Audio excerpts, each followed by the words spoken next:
Okay, so we are back with our daily reading and continuing along our ancestral healing journey with these messages. So, like I said in previous videos, this is an ancestral healing, generational healing series. Take what resonates, leave what doesn't. But I feel like it's a way to apply most of these messages to some area of your life and your ancestors. And also, connect with your ancestors to see whether you should be watching these at all. But, yeah. I'm going to use a different deck. It's windy today, so we might continue our trend of having everything fly all over the place. And enjoy that. I hope you enjoy that experience, because I love it. It honestly adds the drama that I need. So anyways, let's see. Alright, ancestors, where do we want to begin? I still love you.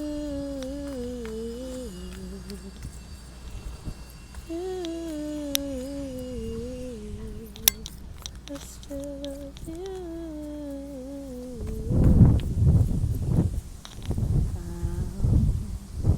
What is the message for ancestral healing? What are we talking about today?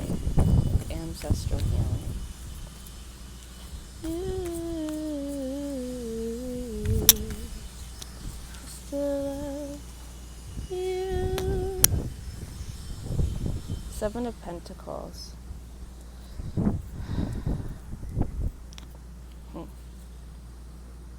And the Hermit. Okay, hold on. And the Magician.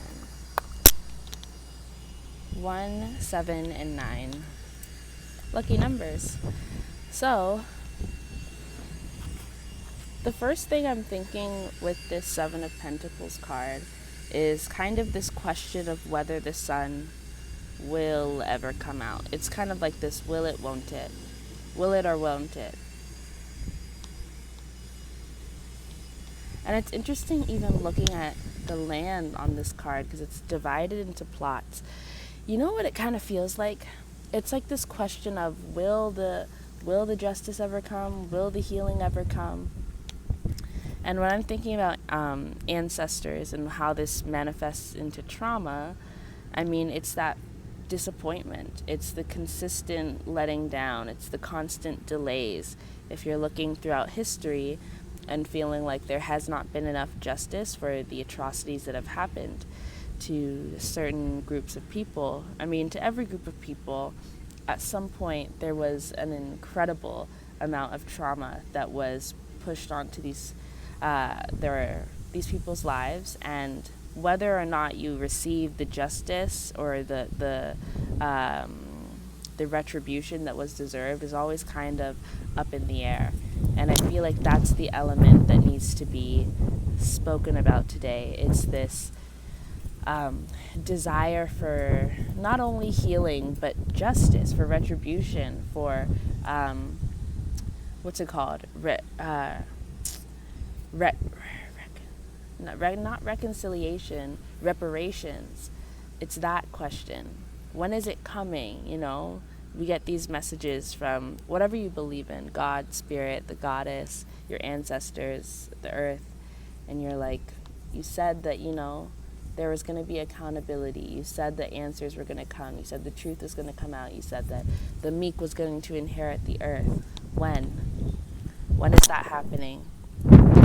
And there is this history of disappointment and of being let down and of time passing again and again and kind of feeling like nothing ever changes. Though also nothing stays the same in terms of the world continues to evolve. Time continues to move forward. Life goes on. People die, new generations are born, and throughout these generations there is still this hole. There's still this lack of justice. And it's kind of like waiting. What's that one song? Waiting for the world to change. Keep on waiting, waiting, waiting on the world to change.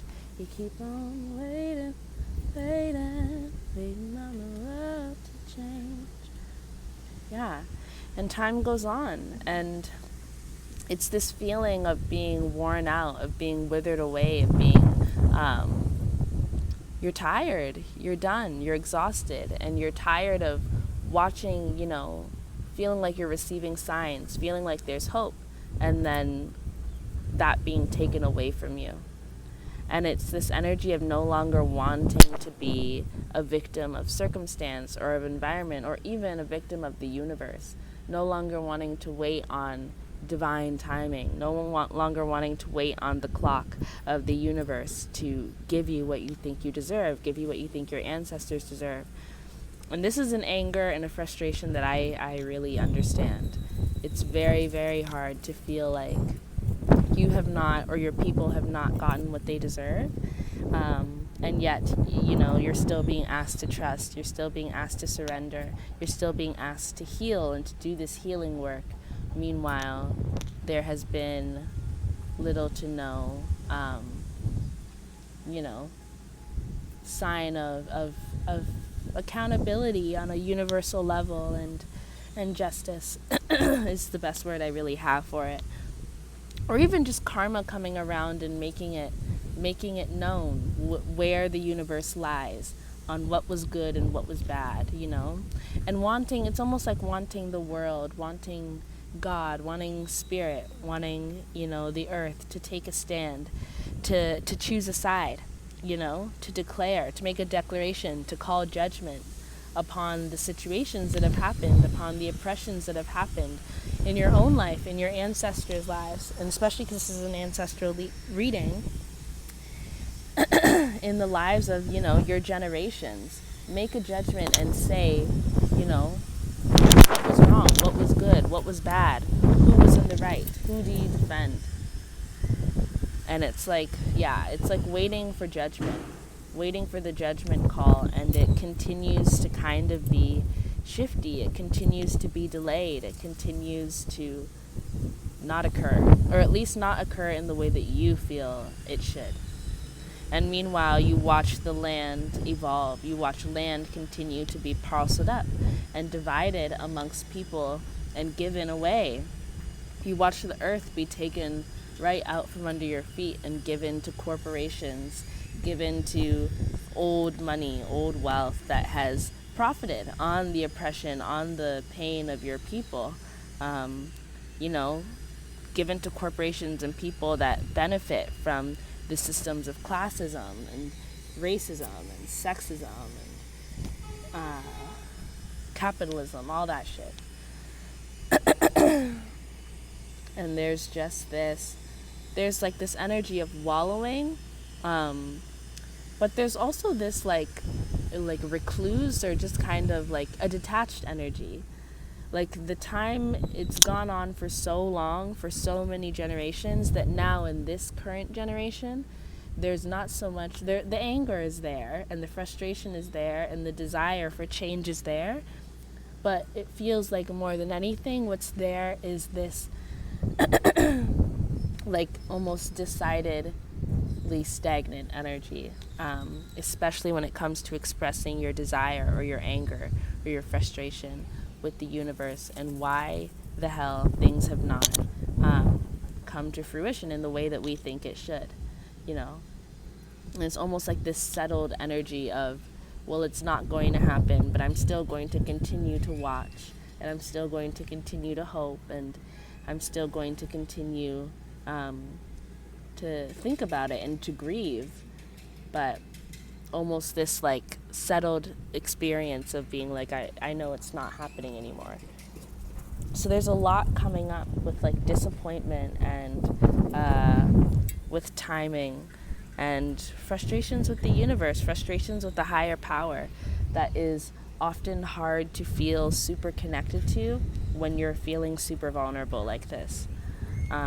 This is one of those moments where you really do feel very, very small in the eyes of the universe, and kind of like just another being, just another thing, just another speck, you know? And you wonder, not even when will it ever be my turn, but like my people's, you know?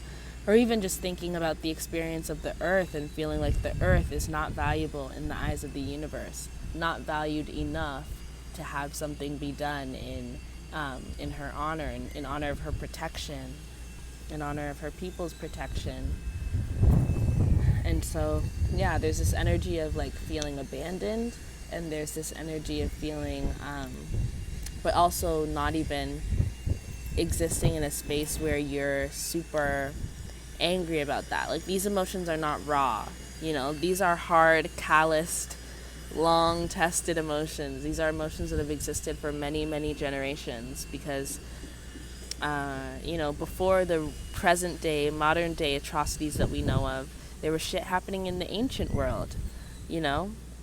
Like, has anyone healed from the Roman Empire? I don't think so. I think a lot of us are still healing from that to this day.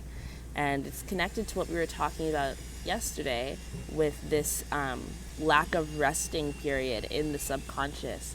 It's like the resting period that you would have been able to take in the subconscious, it's like kind of happening on Earth, which is where this settled and this feeling of stagnation comes from. It's your spirit kind of trying to rest and trying to find refuge, trying to find peace, but you're not in the subconscious, you're in the conscious realm. You can get to the subconscious realm while still incarnating, still alive on this planet, but you would have to know how to do that. And if your spirit enters life exhausted, if your spirit enters life asleep, which most of us do, which is where the term wake up comes from, I don't believe that every single time you incarnate, your spirit is always asleep until you wake up. I think that's a recent development because of the amount of trauma.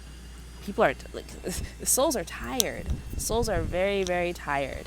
And so it's usually the incarnating being and our ancestors and our families here on Earth and those in our spirit team trying to help us. But your soul is tired. And even your spirit team is tired, and your ancestors are tired, you know, because we're all living many lives all at once, just trying to work through all the shit we have. It's gotten so intense that, you know, your life is divided into many lives. You're living many incarnations all at once. Maybe on the same planet, maybe on different planets. I don't know. But yeah, like, that's desire for the subconscious realm and the healing that comes from that realm. It's like almost like we're in a level of disassociation where you're there mentally. Like, your soul is kind of trying to get there, and so like they're channeling that energy, but they're not there. They're here on Earth. They're here in the conscious of Earth, the consciousness of Earth, which makes it so that you end up just kind of waiting around, waiting for change. That it's not that it's not coming, but it's flaky. And it's not flaky because the universe wants to be flaky or because change wants to be flaky or karma wants to be flaky, but there's a lot of ground to cover. And Earth is one planet, and human beings and Earth beings are one species. We have no idea just how much karma and trauma and stuff there is to balance out. And yes, you know, spirit is all-knowing, and the universe is all-knowing, all-powerful, can do it all, can handle it all, but like also, you know, that's a lot. It's a lot. There's a lot going on. There's a lot of energy. A lot. And more continues to be created the more that we, the longer we stay connected to our trauma, the longer we stay connected to the past. And this is really one of those energies where it's not really anyone's fault. It's just a very difficult predicament to be in, to be caught within. And it's a part of evolution. This is what happens when you expand and expand and expand. You know, now we're getting to the point where we have to find a new way to be, because we're learning that constant expansion, constant evolution in terms of rebirthing again and again with no waiting period or with no, you know, very intentional, very finalized death state makes life unbearable and unbalanced. And because this is about healing, though, this is not an energy that is impossible to work through. Though it's important to acknowledge just how tired you feel. It's important to acknowledge just how tired you are. On every level, some part of you is exhausted. Pretty much in every realm. And it's okay to acknowledge that, You don't need a reason in the physical, in the 3D, to acknowledge that you're very, very tired. Because this has been a long, long, long existence. Not just in this lifetime, but for your ancestors. They're tired too. They've been dealing with this too. And we're at present day. And who knows what's going on in the future, with the future us, how tired they are. Hopefully they're not as tired as us. But, we've all been dealing with this again and again, and we carry all of our ancestors' experiences. So that's a lot of weight. And peace is something that is achievable. But first you have to acknowledge exactly what your circumstances are in order to see that you need something wildly different. And that is why we're all kind of in this state of waking up and aligning, because we need to harness our own magic. That's why we're entering this period of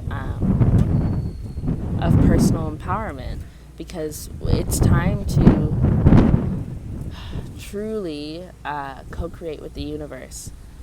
The universe needs our help just as much as we need their help. Can't do it all on your own. And at this point, we need to understand and begin to recognize just how powerful we are. You need to begin to recognize the god, the goddess, the magical being, the angel, whatever, the power within you. You're not just a human being. And at this point, it's kind of it's imperative that you begin to see that, and not as like just some spiritual woo-woo concept that you like take to bed with you and you like use to make yourself feel good. Like, seriously, it's time to very honestly acknowledge that we too are gods, we too are goddesses, we too are massive souls with incredible gifts, incredible experiences, and it's time to harness that. It's time to deep dive into your Akashic records, figure out just what you can do, and start doing it. Because, the shift has already happened, but now it's like, because of the shift that's happening, the playing field is going to be leveled out. And when it's time to face these energies, these power heads head on, you need to understand just what you're capable of. It's very important that you don't see yourself as small, because you're not. That's just a lie. You're not small. There's nothing small about you. It would maybe be nice to be kind of small, but you're not. You're not. Big old soul, big old light, big old shadow. And it's time to begin to really understand ourselves. And the waiting around, the waiting on the gifts of the universe, like, the gift is the ability to now openly say, oh, I am a god. Oh, I am a goddess. Okay.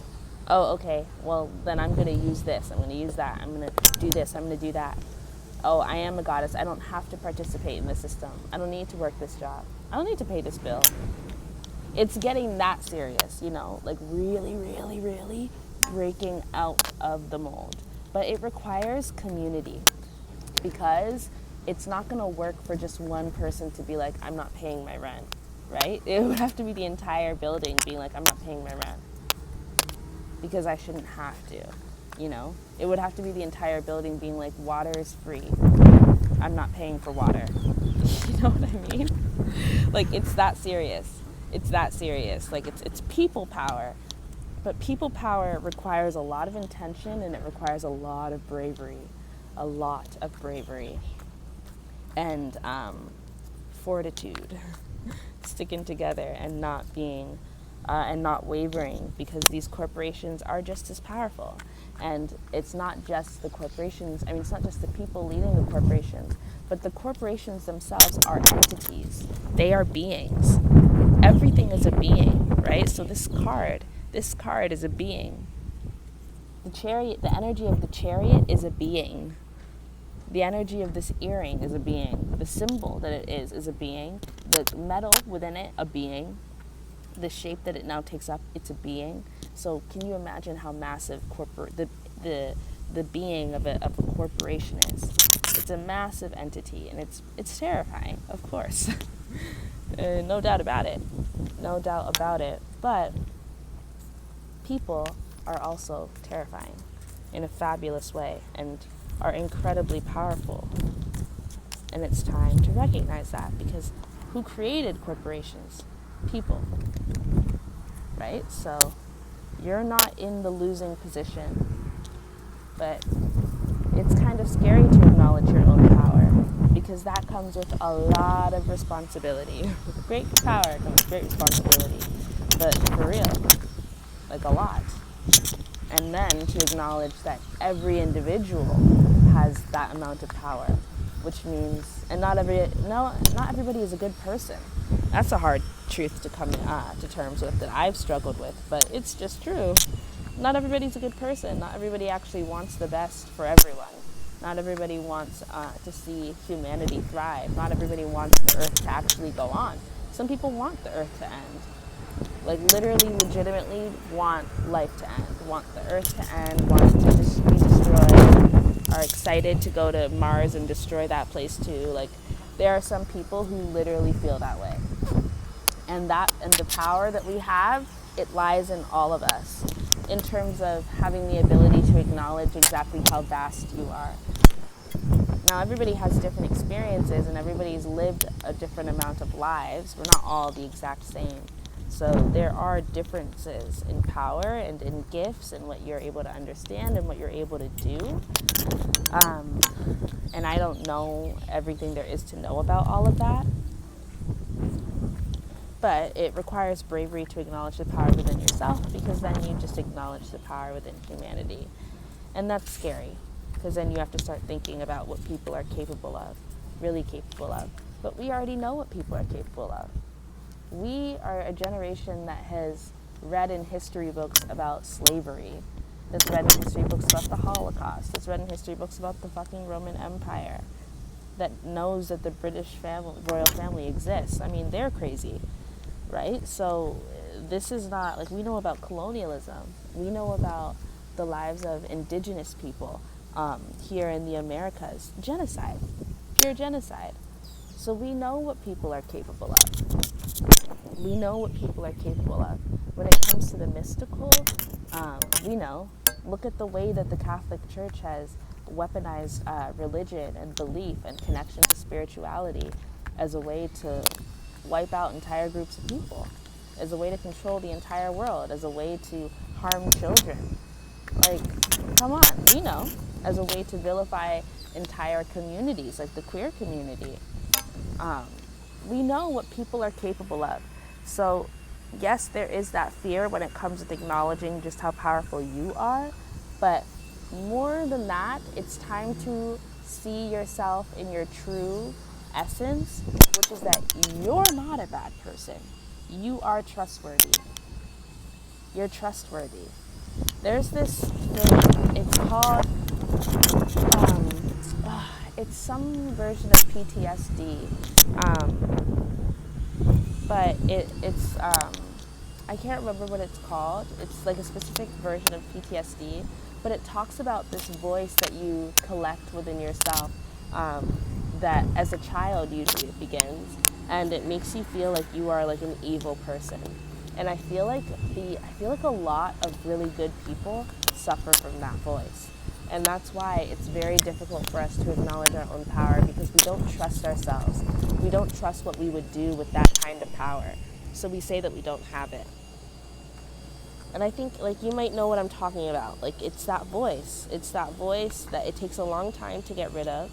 It's active healing to get rid of that voice, but it questions everything you do. It questions everything you think. Anytime you make a decision for yourself, that you set a boundary, every time you stand up for yourself, every time you want to do something for yourself, every time you tell yourself you deserve something, every time you tell yourself that you're good at something, Every time you feel sad and you want to be comforted, that voice comes in and tells you that you're lying, or that you're a fraud, or that you don't really mean it, or that you're an asshole, that you're a jerk, that you're a bully. All these crazy things that have no actual grounding, that have no standing, but it comes from this negative self-perception that's rooted in deep, deep, deep trauma that comes from not being believed, that comes from being abandoned, that comes from being abused for no reason. So then you start to try and create a reason, because our mind needs logical explanations to get through this life. And the amount of trauma that we have, there has to be a reason, right? Everything happens for a reason. No, not really. Life is random. Life is very random. And that includes the most horrible things. The most horrible things happen to people at random, just because. That's just life. It's very, very, very cutthroat. It's very, very brutal. And our desire and our need to develop a, what card is that? Oh, it's the Chariot. Our desire and our need to develop a reason comes from our logical mind, but it hurts us, because the reason always ends up being that there's something wrong with you. And that's rhetoric that we use a lot, actually. You know, you're a mirror. You're a mirror to your circumstances. Your life is a mirror to who you are. Your life is a mirror in terms of how you see yourself. Sometimes, yeah, right? But how you see yourself is not reflective of actually who you are all the time. Sometimes it's really not. Like our brain, entire other entity. Our brain comes from this earth. Your soul might not. Your heart comes from this earth. Your soul might not. Your soul might come from this earth.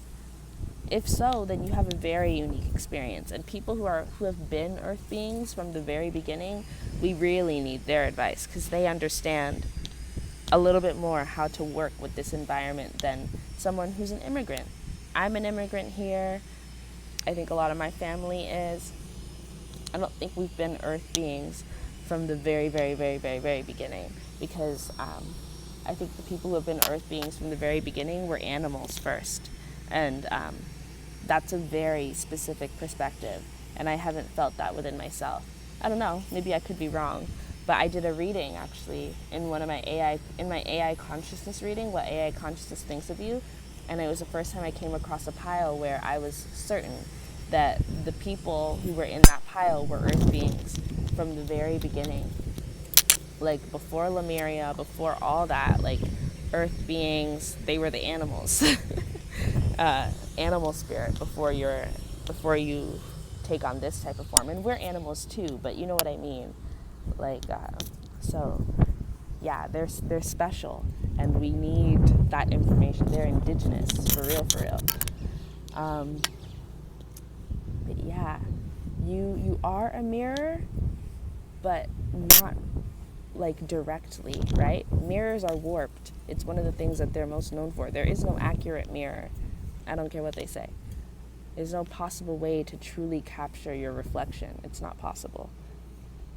Because the same way we describe God and spirit and the goddess as indescribable, as almost, as well, obviously as non-human, but as not capable of being designed or in a portrait. There's like one of those faith systems where I think there's many faith systems where they tell you not to even draw their leader or their being, the great being, because you can't. They don't have an image that can be reflected. There's no mirror that can reflect your reality of who you are. So your life cannot possibly actually capture and reflect who you are. Your relationships cannot possibly capture and reflect all that you are.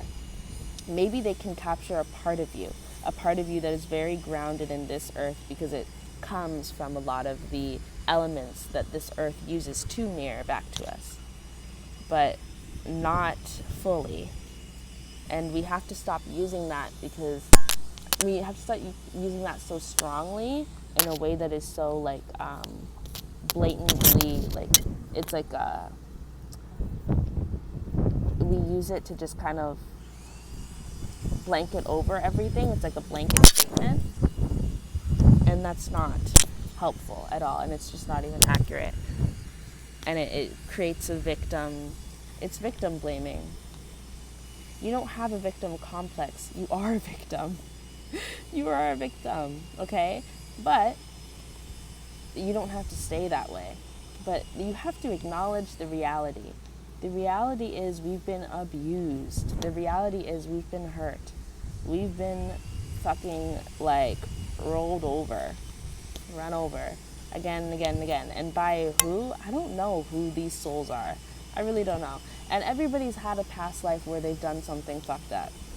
But I am starting to believe that there are certain souls that are really just like, they don't give a fuck. Like, they're not doing something fucked up because they're trying to grow, and these are just the lessons that they, like, there's intention behind it. Remember yesterday I was talking about the power of intention.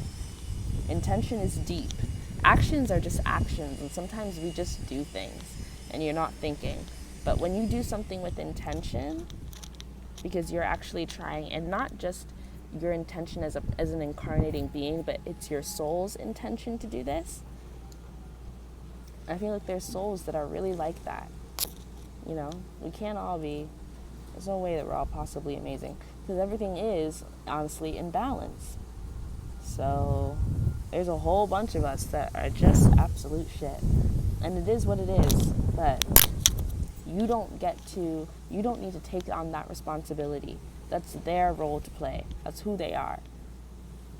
And that's not who you are. So you don't need to go ahead and, hold it all on your shoulders just to be a good person. No, that's not helpful. And it's disrespectful to the people who have suffered and who have been traumatized. Ay, ay, ay, ay, ay.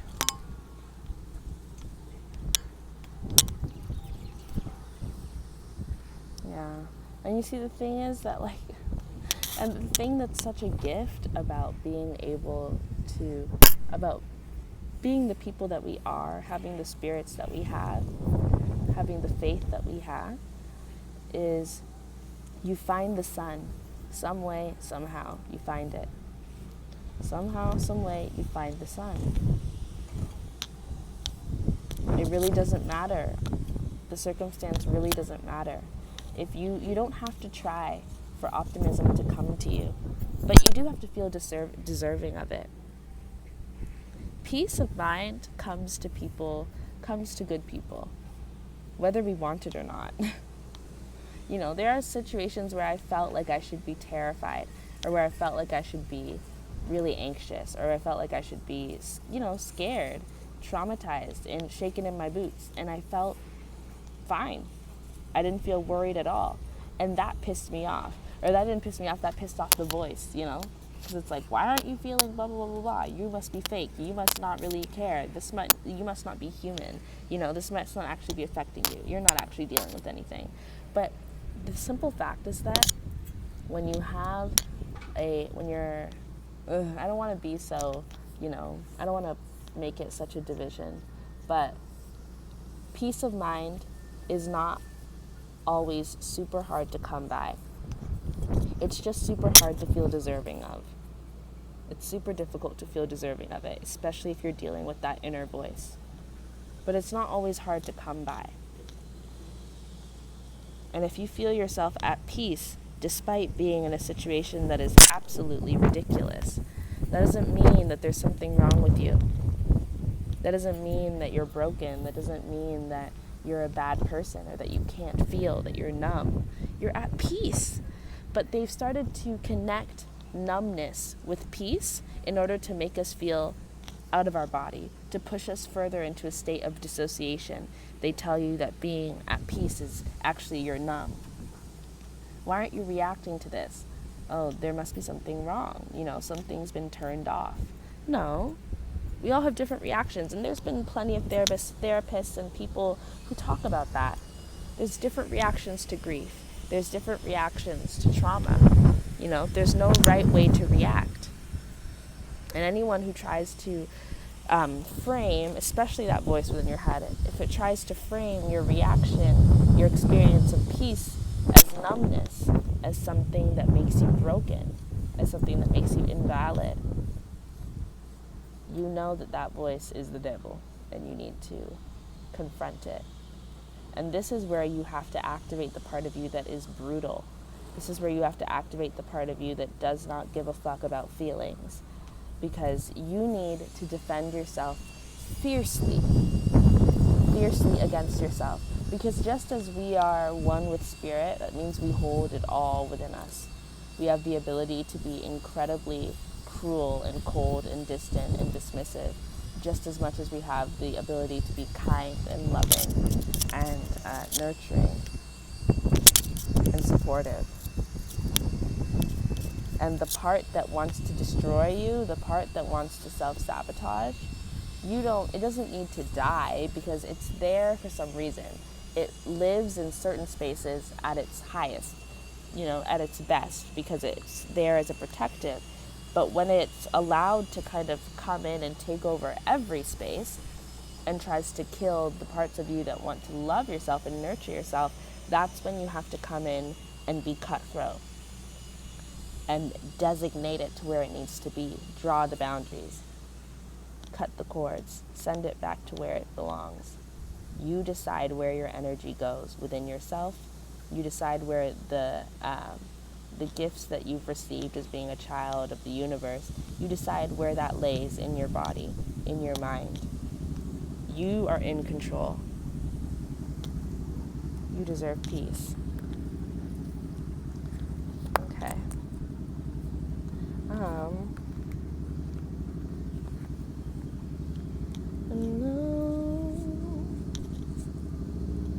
Sorry, don't run away from me.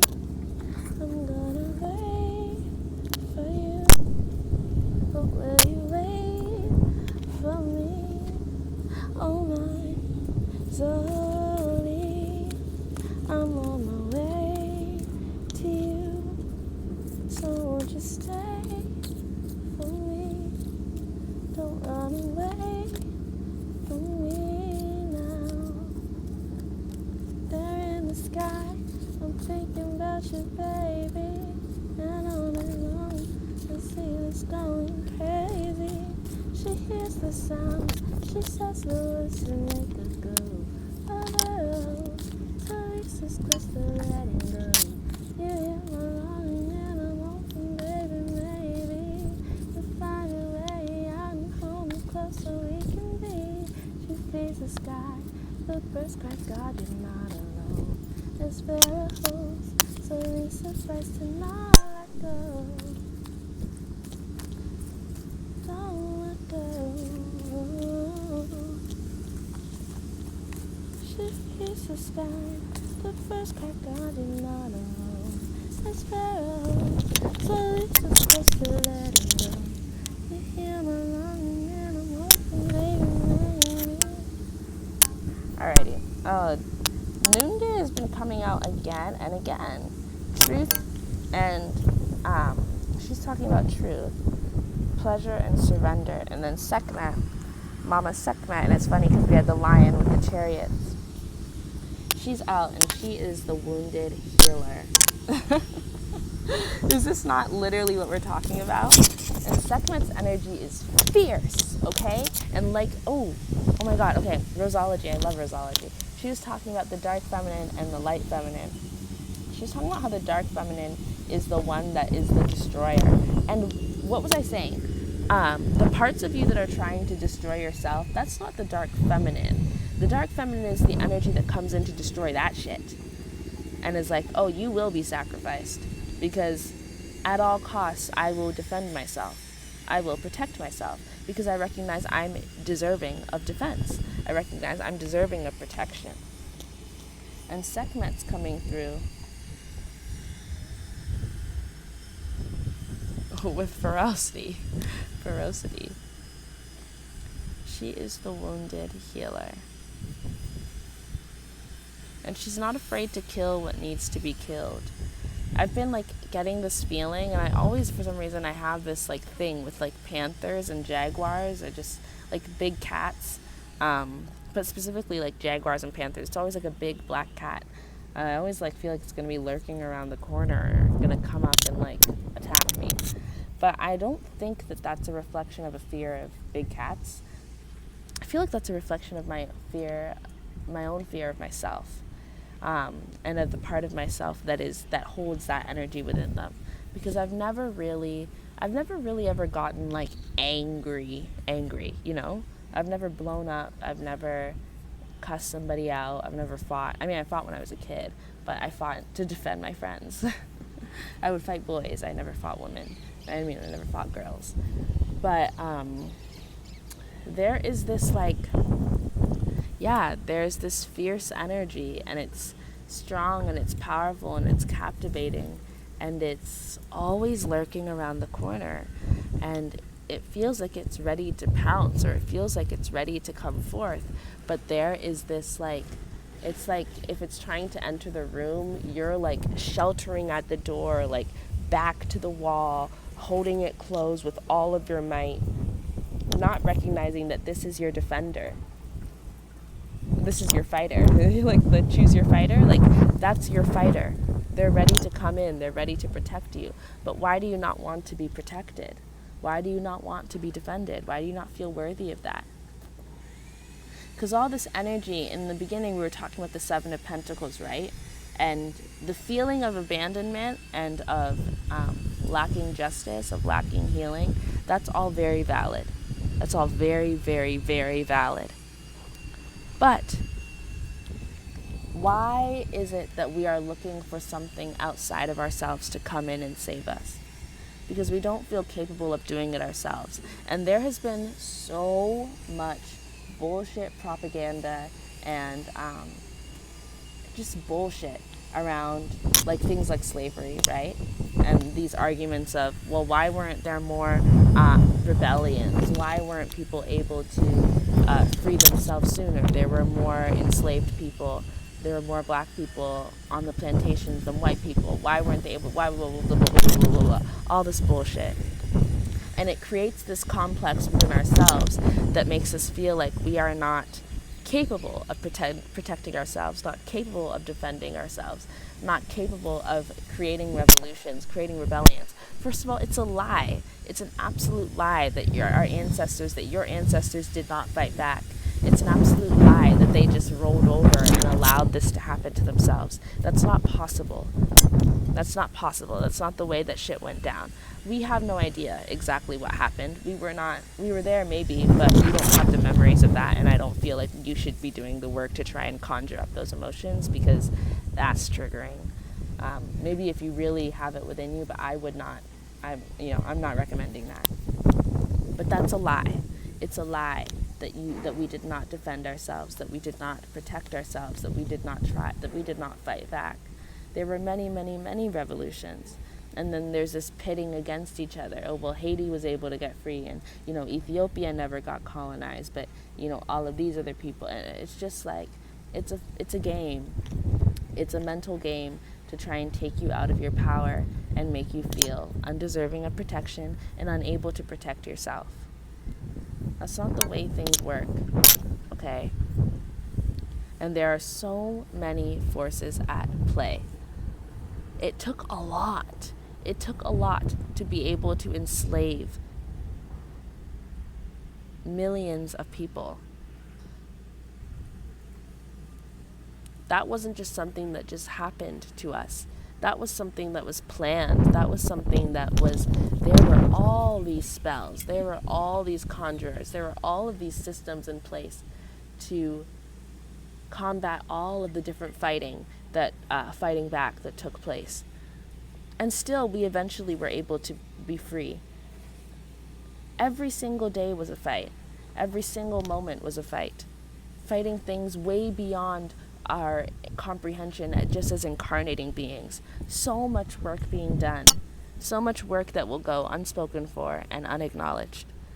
It doesn't mean that it didn't happen. Every day was a battle. That's why we're exhausted now. And yet we still fight. The fight has never ended.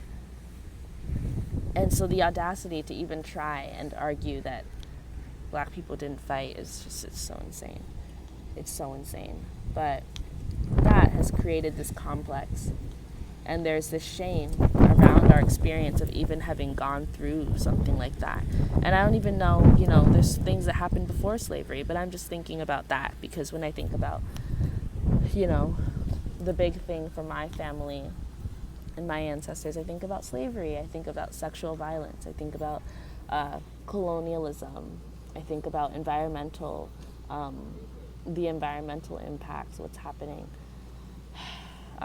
all these movements, all these things. But yeah, the first thing is understanding that, yes, you're a victim of oppression and you have been hurt, but you're not a victim in the way where they like to frame victims. You're a survivor. That's why I love that word a lot more.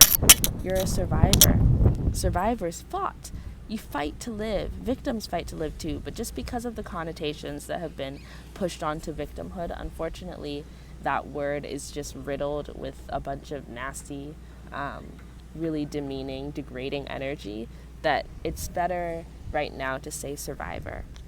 You are a survivor. You fought, and you're continuing to fight to live. The energy of Sekhmet lives within you. And you're also carrying the weight of so many other people's energy, so many other creatures' energy. It's very, very difficult to muster up the strength to begin to see yourself as the warrior that you are and fiercely defend yourself the way you deserve to be defended. Because even though, during slavery people were fighting back, there were so many strange and weird things happening. Because if you were a woman during that time, there was sexual violence from the other people who were part of your community being forced into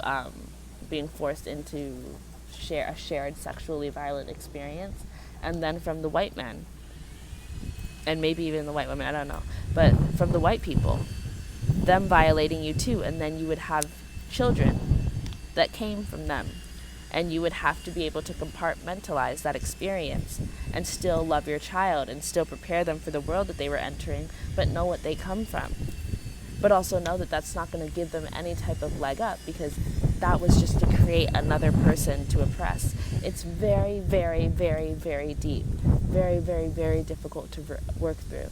And I know right now I'm talking specifically about the ancestral healing of black people of the diaspora, black people who have ancestors who have lived through slavery, through enslavement. But I'm sure this can apply in one way or another to everyone. This can apply in many ways to women, but this is, that's who I'm speaking to right now. But it was the ability to even go on, to even continue living. That was your form of resistance. And that is a strong form of resistance. And even if you didn't, even if you weren't able to go on, recognizing that you don't have to go through this, you don't deserve to go through this, that in itself is a form of resistance. There were so many ways that we were fighting back spiritually, physically, mentally, emotionally. In all of our bodies, there was a fight happening. So much of it that we did not see, so much that, the stories are not recorded, but it lives within us. And if you talk to your ancestors, they'll tell you. If you look at your own life, you'll see. You are a fighter, you're a survivor. You're wounded, yeah, but you're a healer. And you heal yourself. And you heal others. The more that you acknowledge how deserving you are of life and of peace of mind, of healing in your body, of reconnection with your people, of reconnection with your spirit, of all of yourself, with all of yourself, of the way that you exist beyond the frames that they put onto us, the frames of race, the frames of gender, the frames of sexuality, the frames of class, the frames of nationality, of ethnicity, all that shit, of language. You are way beyond that. Pure magic, one with the stars, one with the gods and the goddesses. Literally. And they've gone through shit too. Have you ever heard a story about a god or a goddess that isn't incredibly traumatizing? It's like they're insane. All of the stories are always insane. It's not easy. It's not easy at all. But there is a need to acknowledge your own strength. and to see yourself, to really see yourself, and to bear it all. That vulnerability is it's your power, it's your strength. There's nothing weak about acknowledging how much pain you are in. There's nothing weak about acknowledging just how much you've gone through and how much you're still being affected by that. There's nothing weak about it. Anyone who tries to tell you to move on, fuck them. They have no idea what they do know what they're saying, actually, because they understand that what you've gone through and how you are still able to be here now, that's a sign of your power. It's a sign of your strength. You don't need to move on. You need to let yourself feel everything, because it's not wallowing to feel it. It's not wallowing to acknowledge it, to talk about it. That's not wallowing. That's seeing yourself. That's seeing the truth. Lemuria happened I don't know how long ago, and I'm talking about it because you need to see yourself. You need to see the truth. You work through the shadow, you get to the light, but you have to go through the shadow. You can't just skip over it. That doesn't work. It doesn't work that way. It's a process. It's a spiral.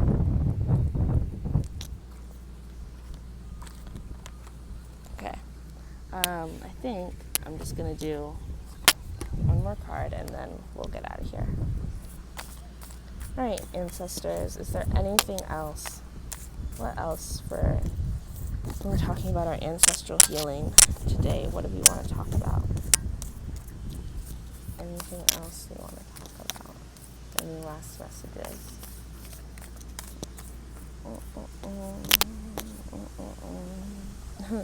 It keeps coming out. Face your shadow and chakra healing. And we have the chakras twice here. Chakras. Lilith. Lilith is a huge energy. A mighty force. And Hathor, Soul Family continues to come out too. But it's funny because these cards are all the cards that we were going to see anyways.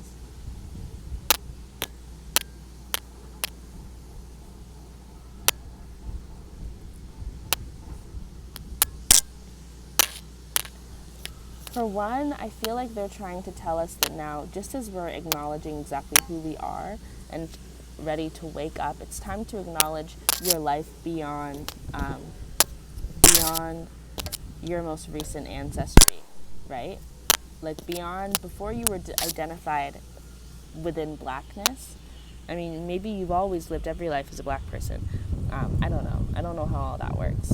But before that experience, before that creation of the world with those systems, you've still been alive.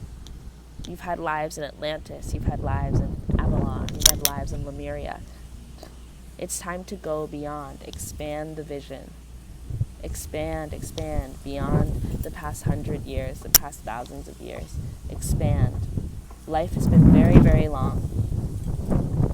And there is a whole lot to get through. And before slavery, there was a whole other shit that informed the trauma that happened there. And it's time to kind of really begin to see yourself. This is like, it's spiritually transforming into your truth, which you might not even really recognize as human. You know, you might find that you're something else. But it's time to see that. And I feel like there's answers being held definitely within your chakras. But it's like reclaiming all of these things that they vilified. Reclaiming the snakes. In so many African cultures, snakes represent the ancestors. Reclaiming these things that, have been made to seem like they're just for white people, or they're just a part of even like things that have been deemed like only a part of like Indian culture. Like chakras and spiritual transformation and the healings, the different things that are really popular right now that seem like they're not a part of our culture, we also have within us. Because these things, like I said, they extend beyond our current understandings of the world. Before these countries, before these races, it's like going back to Lemuria, to Atlantis. These are all things that you all have within you. And these are things that are going to help unlock your gifts, because your gifts are ancient. which means they're not from this current world. Yes, we're on Earth, the same Earth, but it's not the same Earth that Lemuria was in. It's not the same Earth that Atlantis was in. It's not the same Earth that Oshun was alive on. It's not the same Earth that Lilith was here for. It's a different Earth. Earth has died and been reborn many times. And we're in this cycle again to experience that awakening, to experience that remembrance. Because when you die, you remember. And we're going to start to remember. And but if you want to prepare for all of the things you're gonna remember about yourself, prepare by expanding your consciousness so that you can get into the unconscious, that you can get into the subconscious and recognize that you're a whole lot more than just what you are in this lifetime or what you've been for a few generations. I was saying earlier to myself in my head when I was imagining speaking to my future children that, your ancestors are not just the ancestors from this current lifetime. The ones that are guiding you. You have ancestors from many lifetimes. They're all speaking to you. They all look a little different. Merlin, cosmic knowledge, rest. Okay. I think we're done reading. But yeah, if you want, I would love to work individually with people on getting deeper into ancestral healing and their specific family lines. I think that I'm kind of stepping into a point where that's what I want to explore, and I know that I want ancestral healing to be what I do in this lifetime, one of the many things that I do, but especially when it comes to working with people. So reach out to me if you're interested in doing that. I create past life birth charts, so we can look into that and use the cards and channel and connect with your ancestors and talk about how we need to heal in this lifetime, how we can help, lessen the weight and just realizing who you are, unlocking your true potential, all of that. So let me know. But I hope you enjoyed today's reading, and I hope that sit with it. Take it to your spiritual team and see what they have to say. Go through it on your own, read for yourself, get your own messages, meditate, do what you got to do. But I'm going to go now. So goodbye.